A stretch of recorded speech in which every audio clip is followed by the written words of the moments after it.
Coucou les loulous, aujourd'hui je vais vous expliquer comment on additionne des entiers. Il y a 3 cas de figure et nous allons commencer par celui-ci. Donc ici nous avons un nombre positif, plus 7, que nous voulons additionner avec moins 12 qui est un nombre négatif. Alors pour vous expliquer ça, afin que vous compreniez, on va prendre une petite métaphore et on va s'imaginer qu'on a deux armées. Donc on a d'abord plus 7, donc c'est un nombre positif comme je vous l'ai dit, qui fera donc partie de l'armée du plus. Et nous avons moins 12, qui est un nombre négatif, qui fera partie de l'armée du moins. Donc, nous avons 7 troupes dans l'armée du plus et 12 troupes dans l'armée du moins. Donc déjà là, on peut déjà dire qui va gagner. Il me semble assez évident que c'est l'armée du moins qui va gagner.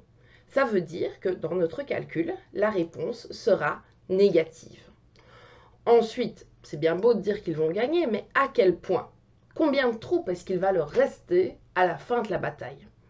Eh bien pour ça, on va s'imaginer qu'à chaque fois qu'une des armées perd une troupe, l'autre armée va perdre une troupe aussi.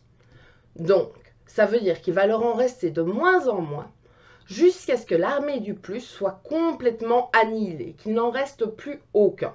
Et à ce moment-là, l'armée du moins aura toujours 5 troupes. Et c'est notre réponse.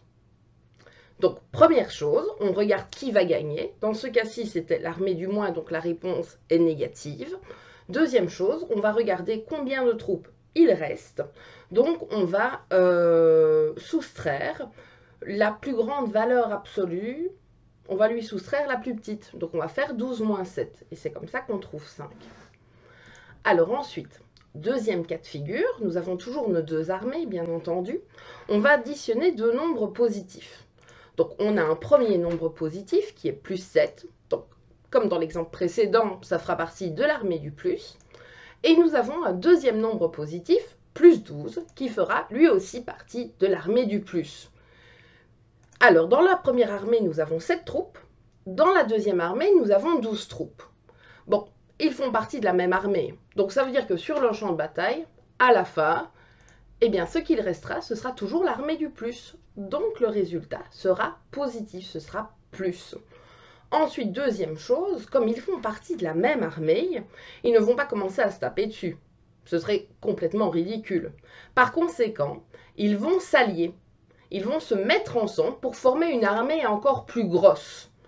Et ça nous donnera donc, dans ce cas-ci, 19, puisqu'on a fait 7 plus 12. La réponse sera donc plus 19.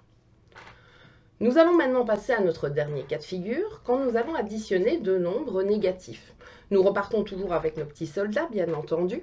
Donc nous avons un premier nombre négatif qui est moins 7. Donc c'est l'armée du moins, si vous avez suivi ce que j'ai dit jusqu'ici. Et nous avons un deuxième nombre qui est moins 12.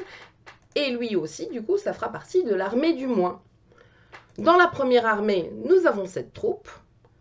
Et dans la deuxième armée, nous en avons 12. Donc déjà ici, comme on n'a que des armées du moins, il me semble de nouveau assez évident que à la fin, il ne restera que l'armée du moins. Donc ça veut dire que la réponse sera négative. Ensuite, pour ça, ils ne vont pas se taper dessus de nouveau, comme avec les deux armées du plus de l'exercice précédent. Donc, ils vont s'allier. Ils vont s'allier, ils vont se mettre ensemble. Comme on avait 7 troupes d'un côté et 12 troupes de l'autre, ça veut dire que s'ils s'allient, on aura 19 troupes. Et ce sera donc ceci notre réponse. Ce sera moins 19. Moins, puisqu'il n'y avait de toute façon que cette armée-là qui était présente sur le champ de bataille. Et 19, puisqu'ils se sont regroupés. Donc, j'espère qu'avec cette petite vidéo, vous aurez compris et à très bientôt.